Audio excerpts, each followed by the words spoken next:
Click से doctor ध्रुव Godara. Doctor साहब, doctors day पर सबसे पहले आपको हार्दिक बधाई और शुभकामनाएं। धन्यवाद धन्यवाद। डॉक्टर साहब, आज हार्ट से संबंधित कुछ मुद्दों को लेकर आपसे आम चर्चा करना चाहते हैं, जो भ्रांतियां या मिथक जुड़े हुए हैं उस विषय पर। मेरा सबसे पहला सवाल है कि राजस्थान का हनुमानगढ़ जिला फूड कैपिटल माना जाता है, कि भविष्य में हार्ट कैपिटल तो नहीं बन जाएगा? ऐसा तो नहीं है कि पहले तो मैं डॉक्टर्स डे पे सबको हार्दिक शुभकामनाएं देता हूँ। दूसरा, ऐसा नहीं है कि फूड कैपिटल होने के बाद में हनुमानगढ़ जिला हार्ट कैपिटल बने। बट हाँ, डेफिनेटली हनुमानगढ़ में जो यूथ है वो थोड़ा हेल्थ के प्रति अनअवेयर है और उनकी लाइफस्टाइल और फूड हैबिट्स ऐसी है जो कि भविष्य में इनको हार्ट की प्रॉब्लम क्रिएट कर सकती है। तो बेसिकली ध्यान ही देना होगा कि जो यूथ है वो अपनी लाइफस्टाइल चेंज करें, नशे का, स्मोकिंग का सेवन ना करें और डेली हैबिट में एक्सरसाइज को इन्वॉल्व करें। इन चीज़ों से अपन भविष्य में हार्ट की प्रॉब्लम से बच सकते हैं। डॉक्टर साहब, हार्ट से संबंधित बीमारी लाइफस्टाइल की है या जेनेटिक बीमारी है? हार्ट की बीमारी को जैसे यदि बीमारी को अपन डिवाइड करें, दो भागों में डिवाइड कर सकते हैं। तो होती है कम्युनिकेबल या इन्फेक्शियस डिजीज, जैसे कि कोरोना है। इसके अलावा बीमारी होती है नॉन इन्फेक्शियस या नॉन कम्युनिकेबल, उसमें अपने हार्ट की बीमारी है, शुगर, ब्लड प्रेशर की बीमारी आती है।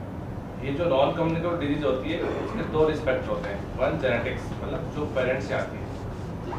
दूसरा होता है इन्वायरमेंटल एक्वायर्ड, इन्वायरमेंट से जो अपने को एक्वायर हुई है। दोनों ही फैक्टर होते हैं। यदि किसी के पेरेंट्स को, दोनों को या किसी एक को हार्ट की प्रॉब्लम है या डायबिटीज है, तो उसकी जनरेशन में, बच्चों में ये प्रॉब्लम होने की संभावना है और यदि कम एज में होने की संभावना है। अतः हार्ट की बीमारी जेनेटिक्स और इन्वायरमेंट एसोसिएटेड और लाइफस्टाइल एसोसिएटेड दोनों ही इसके रिस्क फैक्टर हैं। मतलब आप इसको कॉम्बिनेशन मानते हैं कि लाइफस्टाइल से भी है? लाइफस्टाइल और जेनेटिक्स बहुत। एक अक्सर देखने में आ रहा है सोशल मीडिया में, आप भी देख रहे हैं, हम भी देख रहे हैं, लोग जिम में एक्सरसाइज करते करते फैटल डेथ हो रही है, विवाह शादियों में नाचते नाचते फैटल डेथ हो रही है। इसको आप किस नजरिए से देखते हैं? तो इस तरह से होने वाले डेथ्स को सडन कार्डियक डेथ बोलते हैं। अचानक से होने वाले डेथ, कोई भी कार्डियक इवेंट हुआ और within 1 hour patient expire हो गया। इसका मेन वजह होती है हार्ट की नाड़ी में ब्लॉकेज होने की वजह से बड़े हार्ट अटैक का आना, मतलब मैसिव हार्ट अटैक आने की वजह से हार्ट अरेस्ट हो जाता है।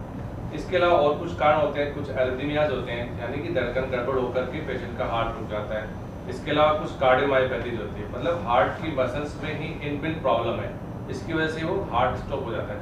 बट अभी जो आप सोशल मीडिया में देख रहे हैं, कुछ डांस करते वक्त हो गया या कुछ इस तरह से हो गया, ये मेनली इवेंट हार्ट अटैक होने की वजह से, हार्ट का अरेस्ट होने की वजह से डेथ हो रही है। इसको बोलते हैं सडन कार्डियक डेथ। इनको अपन बचाने का एक ही तरीका है कि अपन अच्छी लाइफस्टाइल अडॉप्ट करें।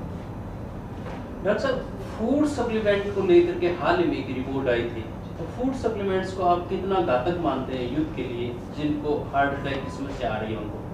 बेसिकली जो नेचर के द्वारा दिए गए फ्रूट्स हैं या फूड्स हैं वो बेस्ट होते हैं। बट अपन सप्लीमेंट के रूप में जो भी चीज़ यूज़ करते हैं, बेसिकली सप्लीमेंट कौन यूज़ करता है? जिसको जल्दी अपनी हेल्थ बनानी है जी, मसल्स मास गेन करना है। जैसे जिम के अंदर जो प्रैक्टिस करते हैं वो मसल मास गेन करने के लिए प्रोटीन रिच या इस तरह के फूड सप्लीमेंट लेते हैं। उसमें इंग्रेडिएंट होता है स्टेरॉइड्स, कुछ ऐसे एनाबॉलिक स्टेरॉइड्स होते हैं जो बॉडी की मसल्स को ग्रोथ कराते हैं। ये मसल की ग्रोथ करने का तो उनका काम है, बट इसके साइड इफेक्ट भी कुछ है। वो ब्लड को गाढ़ा कर देते हैं, थ्रोम्बस बनाते हैं। थ्रोम्बस बनने की वजह से हार्ट की जो वेसल्स होते हैं, जिनको कोरोनरी आर्टरीज बोलते हैं, इनकी साइज 3 से 5 mm होती है मैक्सिमम। यदि उसके अंदर क्लॉट बन जाएगा तो हार्ट का फ्लो अवरुद्ध हो जाएगा, बंद हो जाएगा और वो सडन कार्डियक डेथ के इवेंट बनते हैं। कई बार जिम में देखा गया है कि अचानक से हैवी वेट लिफ्टिंग करते करते वो सिंकोप होकर गिर गया, फेंट हो गया और एक्सपायर हो गया। इसका मेन कारण हार्ट अरेस्ट होता है और उसका हार्ट अरेस्ट का कारण हार्ट अटैक होता है। डॉक्टर साहब, मैं एक स्वस्थ आदमी हूँ, आज आपके साथ बैठा हूँ, चर्चा कर रहे हैं आप और हम। मुझे अचानक से प्रॉब्लम होती है, तो मैं इस चीज़ को कैसे पहचानूँ और कब आपके पास आऊँ ताकि मेरा निदान हो? हाँ, ये किसी पर्सन को हार्ट की प्रॉब्लम होनी है या नहीं होनी, ये एक प्रेडिक्शन स्कोर होता है। अपन ये नहीं कह सकते कि हाँ आपको हार्ट की प्रॉब्लम होगी ही या आपको नहीं होगी, एक प्रोबेबिलिटी स्कोर होता है। कोई भी हेल्दी आदमी हार्ट की प्रॉब्लम या हार्ट अरेस्ट का शिकार हो सकता है। किसी भी हेल्दी आदमी को कभी भी हार्ट अरेस्ट हो सकता है, बट उसकी प्रोबेबिलिटी बहुत ही मिनिमल होती है। सपोज करो मैं एज ए डॉक्टर ड्यूटी कर रहा हूँ और मुझे कुछ हार्ट का इवेंट होता है, हार्ट का इवेंट होने से पहले कुछ सिम्टम्स होते हैं, कुछ साइंस होते हैं, जैसे कि मेरा जी घबराता है, मुझे एक्सेसिव स्वेटिंग होती है या चेस्ट पेन होता है। तो इस कंडीशन में मुझे इमीडिएटली सबसे पहले मुझे काम करना चाहिए, एक डिस्प्रिन की गोली पानी में घोल के पीनी चाहिए। डिस्प्रिन 3 to 5 मिलीग्राम की होती है, इजीली अवेलेबल होती है। इसको अपन घोल के पीने से जो भी क्लॉट बनता है या हार्ट की नाड़ी में जो प्रक्रिया स्टार्ट होती है इन्फ्लेमेशन की, वो स्टॉप हो जाती है।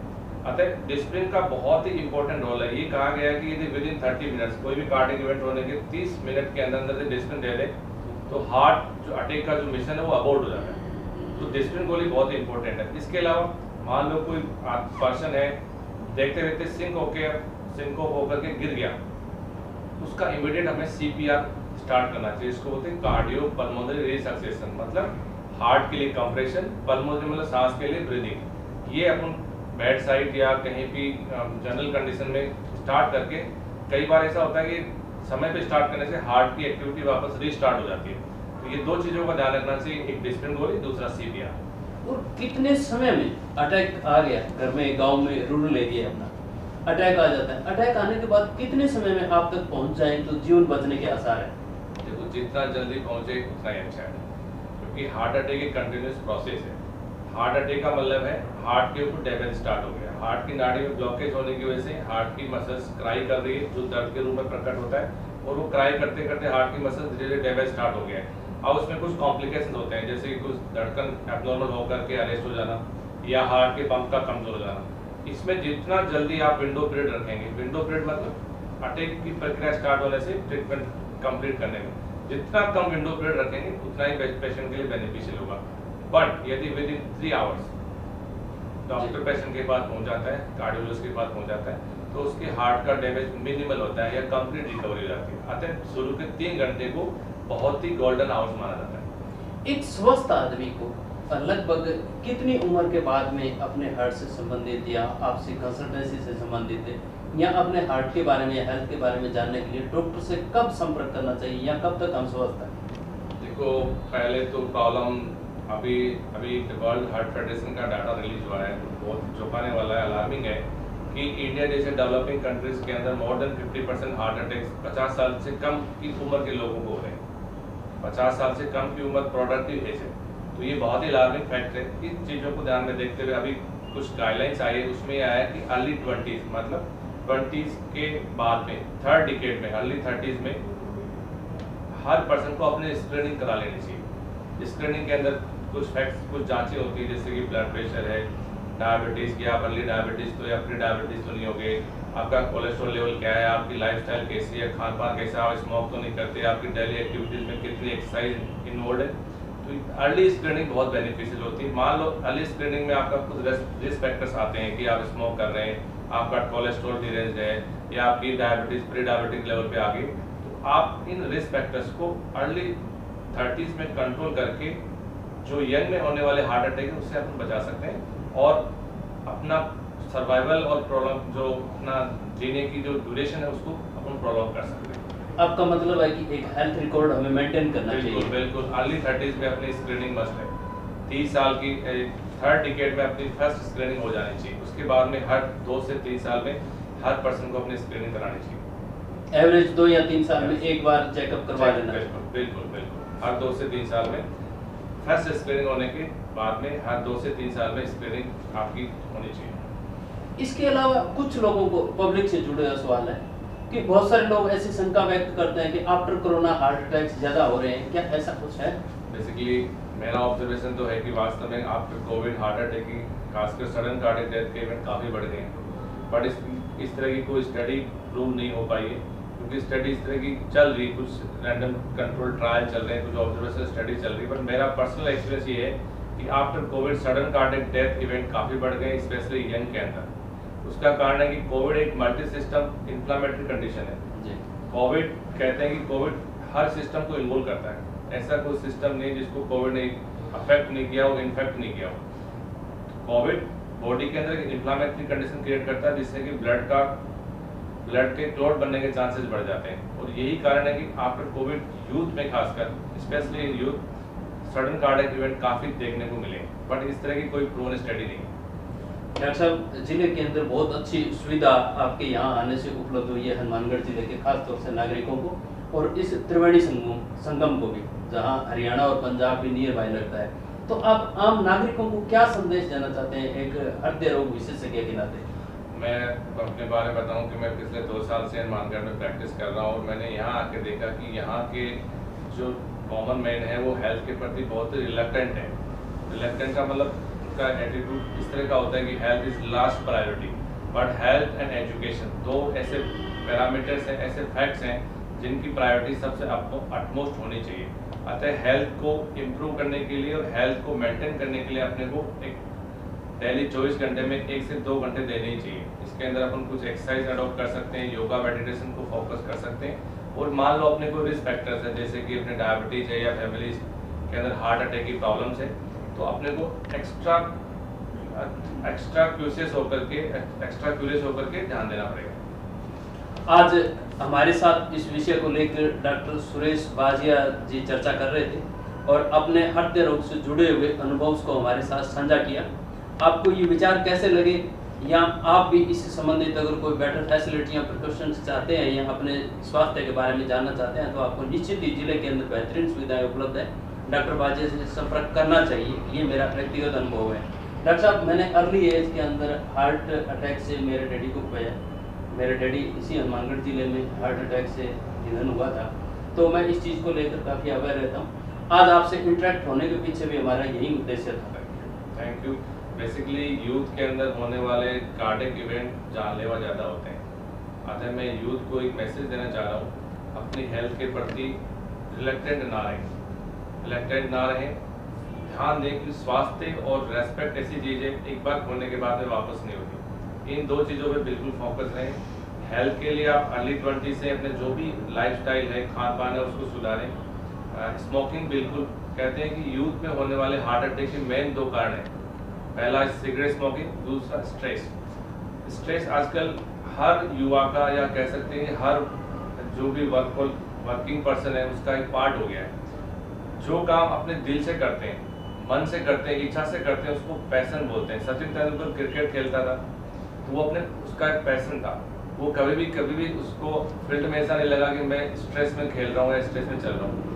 जो काम आप मन मार के करते हो, जबरदस्ती करना पड़ता है, वो तनाव का कारण बनता है। जिस भी प्रोफेशन में, जिस भी धंधे में, जिस भी वर्क में अपन है, उसको दिल से करें, मन लगा के करें, तो आप तनाव से मुक्त हो सकते हैं। और तनाव युवा में हार्ट अटैक का मेजर कारण बनता जा रहा है। तनाव से बचना बहुत जरूरी है। इसके लिए मेडिटेशन और योगा को आप फॉलो कर सकते हैं। डॉक्टर साहब, इतने व्यस्त हॉस्पिटल चर्चा के अंदर भी मैं आपको सोशल मीडिया में भी और सामाजिक दायरे में भी बड़ा एक्टिव देखता हूँ। गांव के अंदर आप कैंप करवा रहे हैं, वो आपकी किस तरह की सुविधा है? हमारे दर्शकों को आप थोड़ा सा ब्रीफ करें। आज जैसे कि अपना BR हार्ट हॉस्पिटल के नाम से हमने 4 महीने पहले ओपनिंग की थी। उसके बाद मेरे दिमाग में एक चीज़ आई कि गांव की पॉपुलेशन, बेसिकली इंडिया गांव का देश है। 75% से ज़्यादा लोग गांव में रहते हैं और उनका एजुकेशन लेवल इतना ज़्यादा अच्छा नहीं होता कि वो डिजिटल मीडिया या प्रिंट मीडिया को फोकस करके वहाँ से नॉलेज गेन करके अपनी लाइफस्टाइल को चेंज कर सकते हैं, या फिर अर्ली ट्रीटमेंट लेने के लिए अटेंटिव हो सकते हैं। तो हमने एक पहल की है कि हर वीक में प्रत्येक संडे को 3 घंटे हम कैंप ऑर्गेनाइज करते हैं, जिसमें कि हार्ट के प्रति अवेयरनेस और परामर्श हम गांव-गांव जाके दे रहे हैं। ये एक अच्छी पहल मैंने शुरू की है, हो सकता है कि इससे काफ़ी लोगों को फायदा मिले। इस आपकी इस बेहतरीन पहल के अंदर भारत क्लिक्स आपके साथ है डॉक्टर साहब। Thank you. भविष्य में हम भी उम्मीद करेंगे कि इस तरह के कैंप्स, अगर कोई भी जागरूक गांव के नागरिक, पंचायत समिति, पंच, सरपंच अगर अपने गांव में इस तरह का कैंप आयोजन करवाना चाहते हैं तो संपर्क कर सकते हैं, ताकि गांव के अंदर एक जागरूकता अभियान और जागरूकता मुहिम चलाई जा सके और जीवन बचाया जा सके। इस बेहतरीन अवसर पर डॉक्टर्स डे के मैं सभी डॉक्टर्स को, जिले के जो भी डॉक्टर्स हमारे यहाँ बेटर फैसिलिटीज़ लाइफ को अपलिफ्टमेंट के लिए दे रहे हैं, उन सभी को मेरी तरफ से हार्दिक बधाई और शुभकामनाएं। मैं एक बार पुनः डॉक्टर बाजिया जी का हार्दिक अभिनंदन, आभार प्रकट करता हूं कि इन्होंने इतने व्यस्त समय में समय निकालकर भारत क्लिक्स के लिए इस जीवन बचाओ अभियान का हिस्सा बने। धन्यवाद डॉक्टर साहब आपका। Thank you. इस तरह की बेहतरीन सूचनाएं और जानकारियों के लिए भारत क्लिक्स चैनल को लाइक करें, शेयर करें, सब्सक्राइब करें। और आपसे इससे जुड़े हुए अगर कोई भी आपके सवाल है तो आप हमें टेक्स्ट मैसेज कर सकते हैं, हमारे ओपन फेसबुक पेज पर लिख सकते हैं, और हमें सूचना दे सकते हैं। धन्यवाद। जय हिंद, जय किसान।